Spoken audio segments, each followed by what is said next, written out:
After the end of World War II, the world was split into two, East and West. This marked the beginning of the era called the Cold War.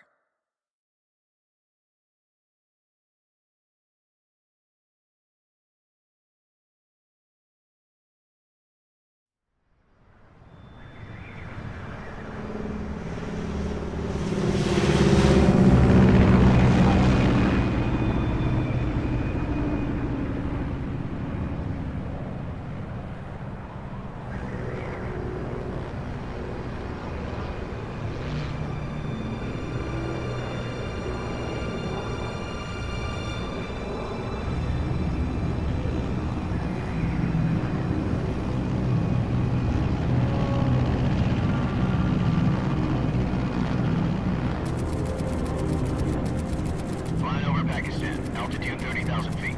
Approaching Soviet airspace. 20 minutes to drop off. Commencing internal depressurization. Equipment check. Arm main parachute. All right. You ready to go? Drop zone still showing a high pressure mass. Cav okay. Good. We've got high visibility.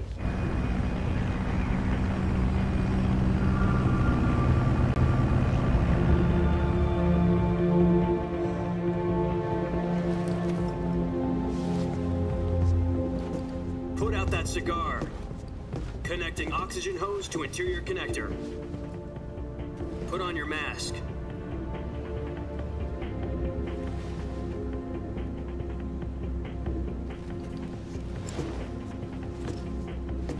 Does this panty waste know what he's doing?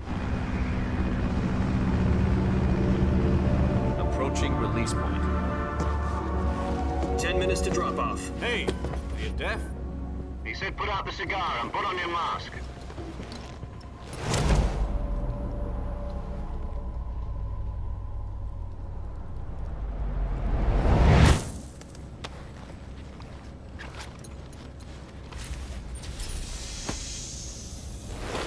Depressurization complete. Checking oxygen supply. 6 minutes to drop off. Opening rear hatch.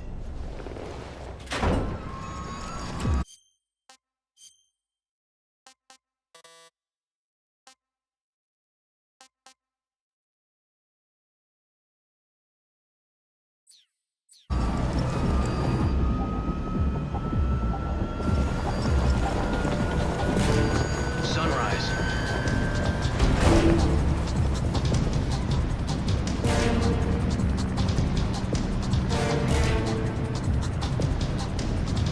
External temperature minus 46 degrees Celsius. 2 minutes to drop off. Stand up. You'll be falling at 130 miles per hour. Try not to get frostbite from the wind chill. 1 minute to drop off. Move to the rear. Activate bailout bottle. This is one for the history books. The world's first halo jump. 10 seconds to drop off. Stand by. Status okay. All green. Prepare for drop-off. Countdown. 5, 4, 3, 2, 1. Spread your wings And fly. God be with you.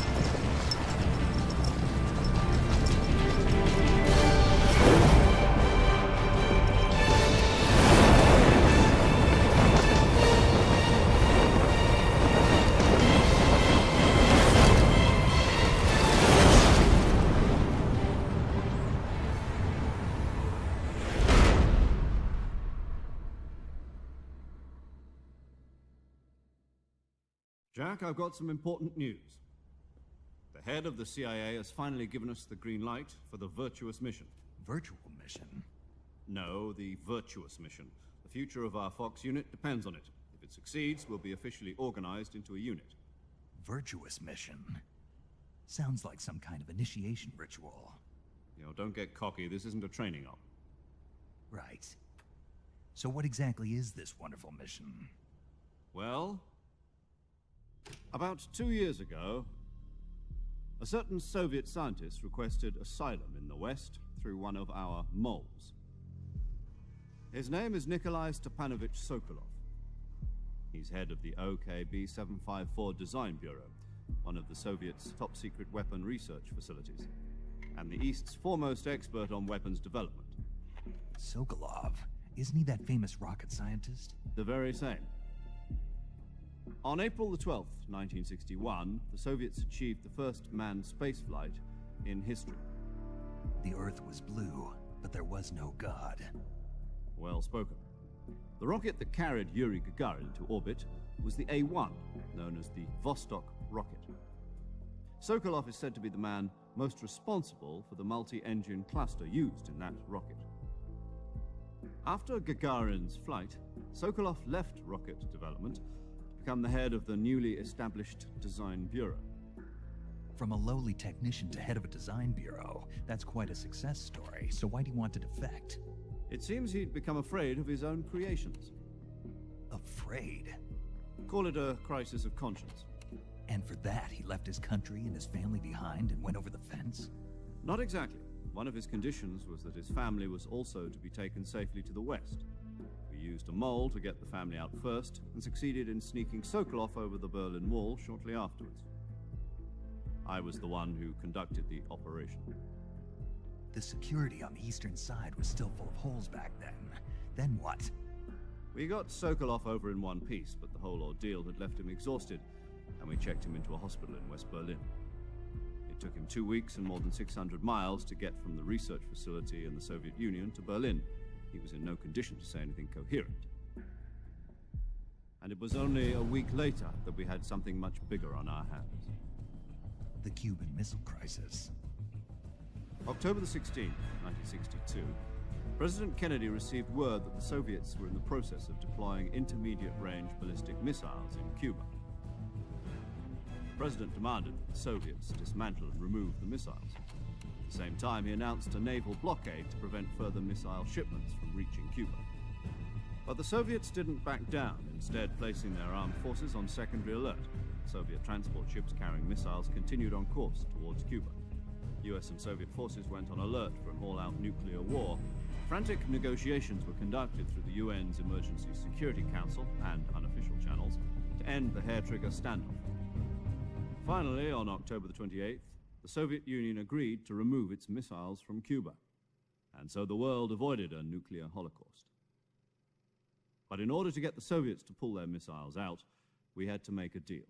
You mean the one where the US agreed to remove its IRBMs from Turkey? No. The Jupiter IRBMs deployed in Turkey were obsolete, and we were going to get rid of them anyway. They had no strategic value whatsoever to either the US or the Russians. The Turkey deal was a ruse, a cover story that was fed to the other intelligence agencies around the world. So what did the Russians really want? Sokolov. They wanted us to return Sokolov. You mean the Soviets pulled out of Cuba just to get their hands on Sokolov? That's right. What the hell was he working on? At the time, we had no idea. We were running out of time. It was either give up Sokolov or risk full-scale nuclear war. In the end, we had no choice. President Kennedy gave in to Khrushchev's demand. The next day, I got Sokolov out of the hospital, handing him over to agents on the eastern side. Sokolov kept on screaming, "Save me," until he disappeared from my sight. Then a month ago, we received some new information from one of our moles. About Sokolov? Yes. He was taken back to the research facility and forced to continue working on the weapon in question under KGB supervision. What's more, it's on the verge of completion. So what kind of weapon is it? Something to do with space rockets? No, missiles. Same technology. I guess you're right. We don't know the details, but it appears to be a new kind of nuclear device. For half a year now, the Soviets have been conducting frequent nuclear tests at Semipalatinsk. Something to do with the weapon, I assume. We're talking about a secret weapon so big that Khrushchev was ready to pull out of Cuba to get it back. Is Sokolov still in the facility? No. According to our intelligence, he's in Selino-Yarsk, a place in the mountains about 3 miles to the west that's known as the Virgin Cliffs. The Virgin Cliffs. Nice name for a virtuous mission. They moved him there just recently. Why? Apparently, they're conducting a field test of the weapon, but but it's our best chance to get him back. This mission would never have been possible if he was still in the research facility. This is our last chance. Sokolov must have known that too when he contacted us.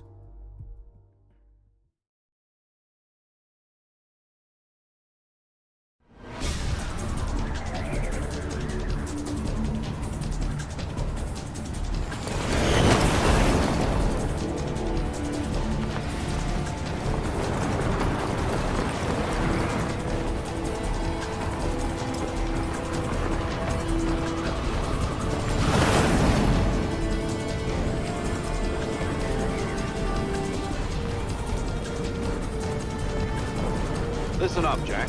Your mission is to infiltrate Selino-Yarsk in the Soviet mountains, ensure the safety of Sokolov, and bring him back to the West.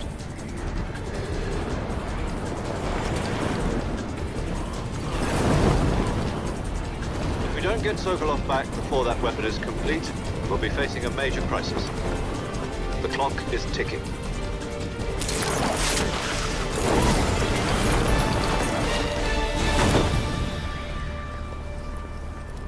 Once we've confirmed the rescue of Sokolov, stand by at the recovery point. A recovery balloon will be dropped at that point. Helium will be pumped into the balloon to inflate it. The process takes about 20 minutes.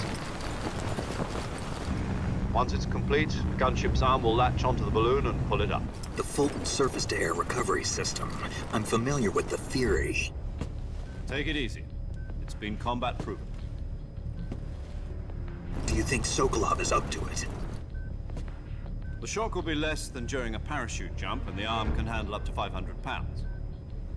So you're planning on going over the border in a single combat Talon? She's equipped with two 6-barrel 20mm Vulcan cannons, As well as two 40mm machine guns. Sounds like she could hold her own against a battalion of tanks. Even with the fuel in the reserve tank, we're facing a 4-hour time limit. If all goes well, it shouldn't take more than a few hours. Home in time for dinner. but if anything goes wrong, You'll be eating dinner, breakfast, and all the rest of your meals in the jungle.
Do you copy? You're already in enemy territory, and somebody might be listening in. From here on out, we'll be using code names to refer to each other. Your code name for this mission will be Naked Snake. I'll be referring to you as Snake from now on. You're not to mention your real name. Snake? What, you don't like snakes? What do you mean? Well, you've eaten one before, haven't you? In survival training. I'm glad to hear that. I don't know if I'd ever order one in a restaurant, but... Be careful, you might not have a choice. What about you, Major? What should I call you? Let's see. I'll be Tom. Call me Major Tom. This will be a sneaking mission. You must not be seen by the enemy. You must leave no trace of your presence. Is that clear? This kind of infiltration is the Fox unit's speciality. In other words, weapons and equipment to procure on site. That goes for food as well. You're completely naked, just as your name implies. Great. Now I see why you asked me if I like snakes. I suppose calling me Snake was your idea of a joke, too. No, there's a good reason for that. I'll tell you later when the time is right. Gotcha. Getting back to the subject, how exactly am I supposed to feed myself? You've been issued a knife and a tranquilizer gun. Use them to hunt for food. You'll also find some medical supplies in your backpack. Yeah, about the backpack. I lost it in a tree on the way down. I see. Well, you'd better go back and get it then. You know where it is? No problem. I can see it from here. It's stuck on a branch.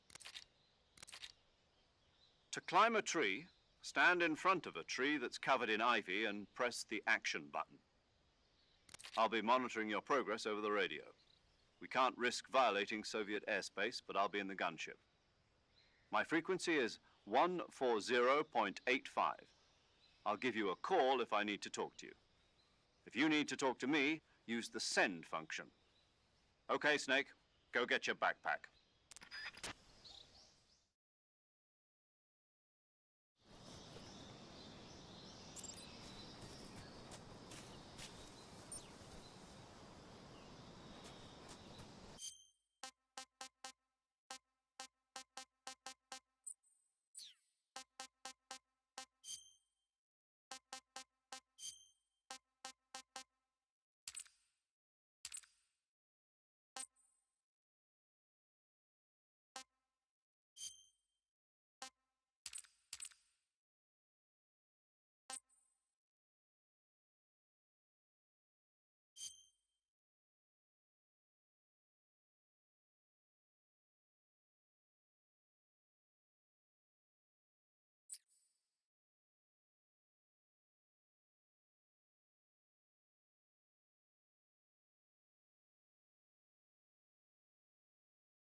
I see you've retrieved your backpack, Snake.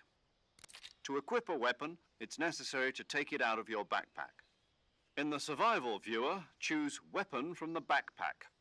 Your available weapons will be displayed in a list on the screen. From that list, choose the weapon you want to equip and press the Enter button. For other equipped items, just do the same thing from Item. Got it. Use the survival viewer backpack. Yep, that's right. Survival is fundamental to this mission. After you've been out in the field for a while, your stamina will start to drop. If your stamina gets too low, it'll affect your performance. You won't be able to shoot accurately, for example, and your wounds won't heal as smoothly. Keep an eye on your stamina so you don't run out. To recover lost stamina, you can hunt for local flora and fauna. You can use either your tranquilizer gun or your knife to hunt. My only weapon is a Mark 22 Hush Puppy tranquilizer gun? That's right. It's been fitted with its own suppressor. However, the suppressor will deteriorate every time you fire. Once its durability reaches 0, the noise suppression effect will be gone. So don't get too trigger happy with it. The suppressor's durability is shown in the icon. Any weapons and equipment beyond what you're carrying now, you'll have to find as you go. I have to find my own weapons and equipment? Whose crazy idea was this anyway? Solo covert actions are standard Fox operating procedure. You can't leave any traces of your presence. No weapons, equipment, footprints, sweat, or bodily wastes. The same goes for bullets and cartridges, too. Your presence in enemy territory is already a violation of international conventions of warfare. There aren't supposed to be any American soldiers in Russia. It could spark an international incident. You can't let anyone see you. You can't let the enemy know you're there. This is a stealth mission. You're a ghost, Snake, in every sense of the word. And there'll be no rescue if you're captured. The military and US government will deny any involvement in the affair. Then I'll just have to take care of myself, huh? I'm afraid so. You've been given a fake death pill for that purpose. SIS guidelines stipulate that soldiers on covert ops like this one be issued a potassium cyanide capsule. Tape it to your body so you can take it when you need to. How generous of you. Use it if you're taken prisoner by the enemy. It'll send you into a state of false death for a short time. Fooling them into thinking that I'm really dead. So how do I come back to life? Just take the revival pill. You mean that thing they put in my tooth before the mission? That's the one. But be careful. If you remain in a state of false death for too long, nothing will be able to bring you back. Remember that. I'll keep it in mind. You said this was a solo mission, right? Right. I guess that means I can't count on any reinforcements. Correct. The mission rests entirely in your hands. A real one-man army. Relax. There's a support team ready to back you up over the radio. Who? I'll introduce them to you. This time, survival is of utmost importance. The first member of the support team will be in charge of monitoring your physical condition, acting as a medic, so to speak, as well as recording your mission data. She's a member of Fox as well, and she's here on the gunship with me. She? Hello, Snake. I'm paramedic. Nice to meet you. Paramedic. As in a medic who comes in by parachute. Aren't you going to tell me your real name? Are you going to tell me yours, Mr. Snake? My name, huh? It's John Doe. And they call you Jack for short. You're a regular Captain Nemo. A name means nothing on the battlefield. After a week, no one has a name. What's your name? Jane Doe. Very funny. I wasn't joking, but I'll tell you my name only if you manage to make it back alive. My frequency is 145.73. She's also in charge of recording your mission data. Whenever you want to save, send a message over the reserved save frequency, 140.96. So saving lets me record my mission data. That's right. It also records the state of your health. Good to know. There's one more person I want to introduce you to, Snake. Huh? Speaking of snakes, you remember the boss, don't you? A legendary soldier and your mentor. Actually, it was the boss that got the DCI's authorization in the first place. She's going to be serving as Fox's mission advisor. The boss is? She also helped me plan this mission. She and I were at SAS together. Jack, is that you? How many years has it been? Boss? That's right. It's me. Oh. Talk to me. Let me hear your voice. It's been 5 years, 72 days, and 18 hours. You've lost weight. You can tell just by the sound of my voice. Of course I can. I know all about you. Really? Well, I don't know anything about you. What's that supposed to mean? Why'd you disappear on me all of a sudden? I was on a top-secret mission. You didn't need me anymore. But there were still so many things I wanted you to teach me. No, I taught you everything you needed to know about fighting techniques. I taught you all I could. The rest you needed to learn on your own. Techniques, sure. But what about how to think like a soldier? How to think like a soldier? I can't teach you that. A soldier needs to be strong in spirit, body, and technique. And the only thing you can learn from someone else is technique. In fact, technique doesn't even matter. What's most important is spirit. Spirit and body are like two sides of a single coin. They're the same thing. I can't teach you how to think. You'll just have to figure it out for yourself. Listen to me, Jack. Just because soldiers are on the same side right now doesn't mean they always will be. Having personal feelings about your comrades is one of the worst sins you can commit. Politics determine who you face on the battlefield. And politics are a living thing. They change along with the times. Yesterday's good might be tomorrow's evil. Is that why you abandoned me? No, it had nothing to do with you. I already told you, Jack. I was on a top-secret mission. A soldier has to follow whatever orders he's given. It's not his place to question why. But you're looking for a reason to fight. You're a natural-born fighter, but you're not quite a soldier. A soldier is a political tool, nothing more. That's doubly true if he's a career soldier. Right and wrong have no place in his mission. He has no enemies and no friends. Only the mission. You follow the orders you're given. That's what being a soldier is. I do whatever I have to get the job done. I don't think about politics. That's not the same thing. Sooner or later, your conscience is going to bother you. In the end, you have to choose whether you're going to live as a soldier or just another man with a gun. There's a saying in the Orient, loyalty to the end. Do you know what it means? Being patriotic. It means devoting yourself to your country. I follow the president and the top brass. I'm ready to die for them if necessary. The president and the top brass won't be there forever. Once their terms are up, others will take their place. I follow the will of the leader, no matter who's in charge. People aren't the ones who dictate the missions. Then who does? The times. People's values change over time, and so do the leaders of a country. So there's no such thing as an enemy in absolute terms. The enemies we fight are only enemies in relative terms, constantly changing with the times. As long as we have loyalty to the end, there's no point in believing in anything, even in those we love. And that's the way a soldier's supposed to think? The only thing we can believe in with absolute certainty is the mission, Jack. All right, but do me a favor. What is it? Call me Snake. Snake? Oh, right. Your code name is Snake. It suits you well. That's right. The legendary unit that the boss put together during World War II was a snake. The Cobra unit, a group of heroes that brought the war to an end and saved the world. As long as you've got a legendary hero backing you up, you'll be fine. Isn't that right, Snake? Yeah, I can't think of anyone else I'd rather have with me. Oh, and one more thing, boss. Yes? It's good to hear your voice again. Same here. After all, who knows if either of us will make it out alive? Snake, you are always best at urban warfare and infiltrating buildings. But this is the jungle. Survival is going to be key. Those CQC techniques I taught you are sure to come in handy. CQC? Close quarters combat, huh? I've been in the Green Berets for the past few years. I'm probably pretty rusty. Not to worry. I'll be here to help you remember. After all, this is your first actual survival mission. I'll be supporting you over the radio. Where are you, boss? Next to the Major? The boss is communicating with us by radio from aboard a Permit-class submarine in the Arctic Ocean.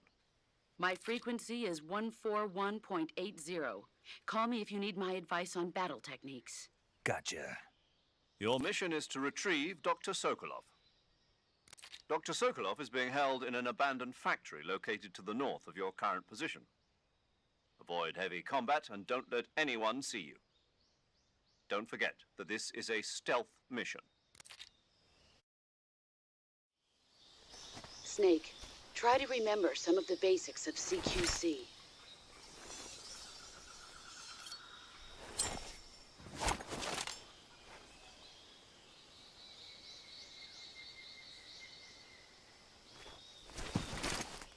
Commencing virtuous mission now.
Sokolov should be at the abandoned factory to the north, so head in that direction.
That's right.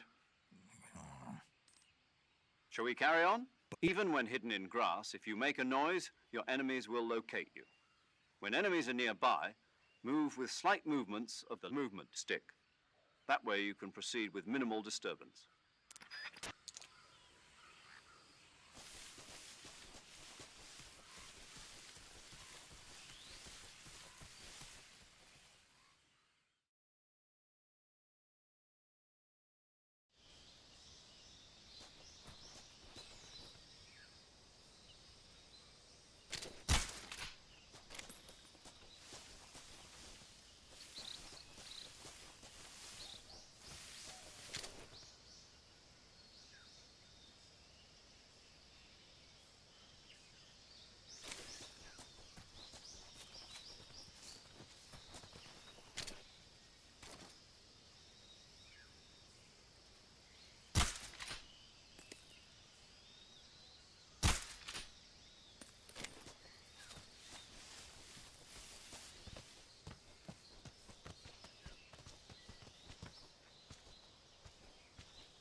Major, I've spotted 2 enemy soldiers. They're probably KGB troops sent to guard Sokolov. AK-47s and grenades.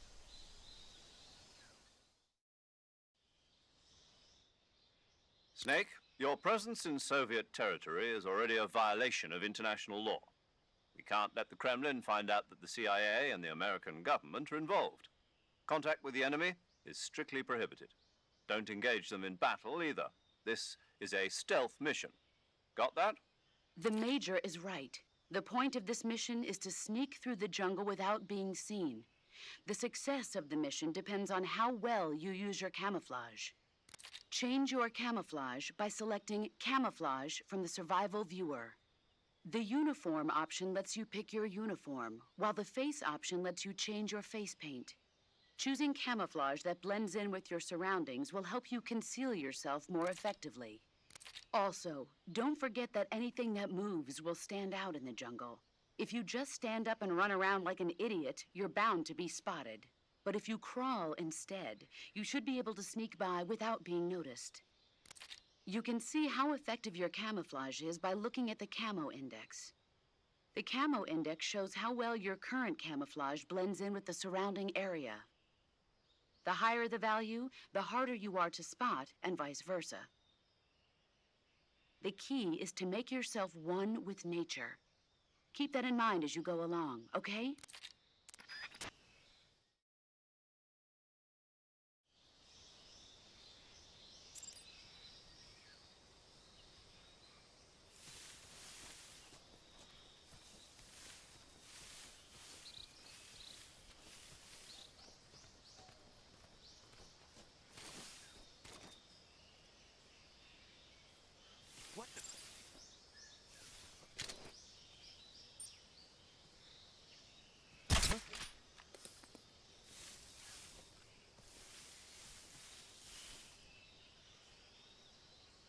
Just my huh?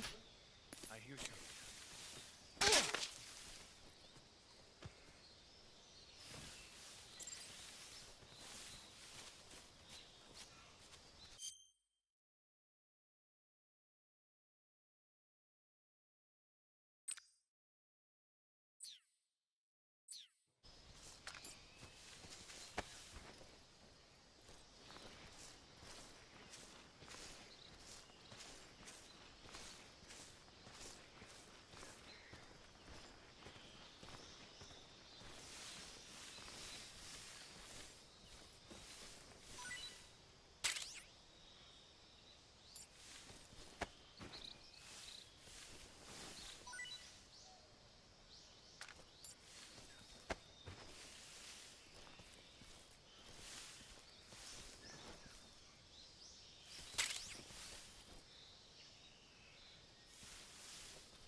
Who was that?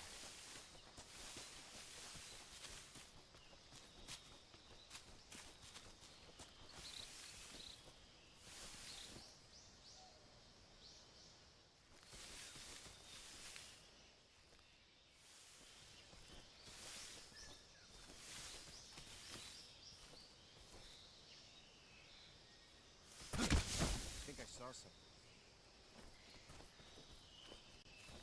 Huh? Who was that? Who's that? No, we need backup.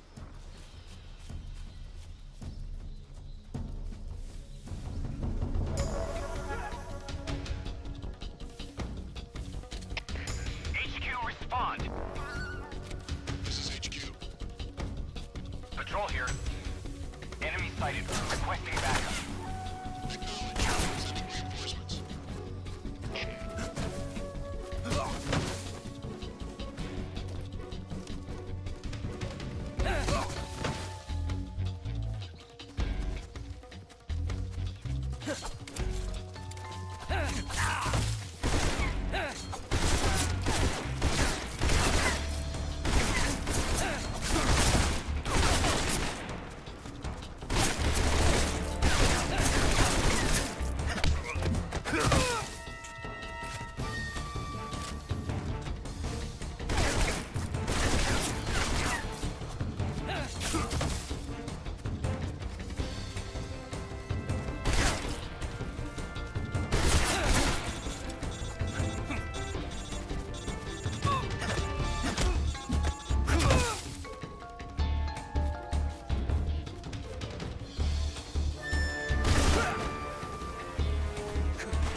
Who's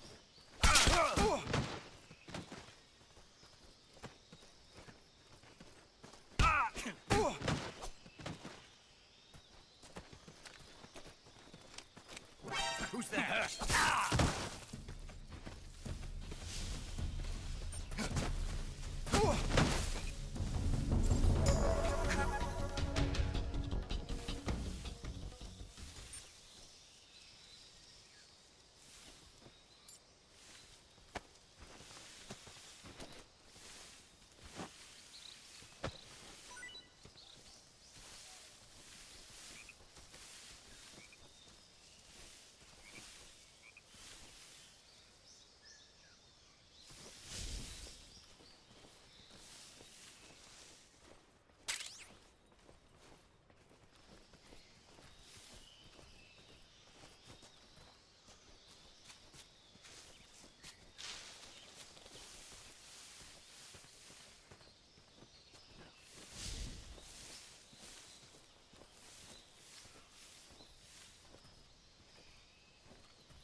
What's wrong?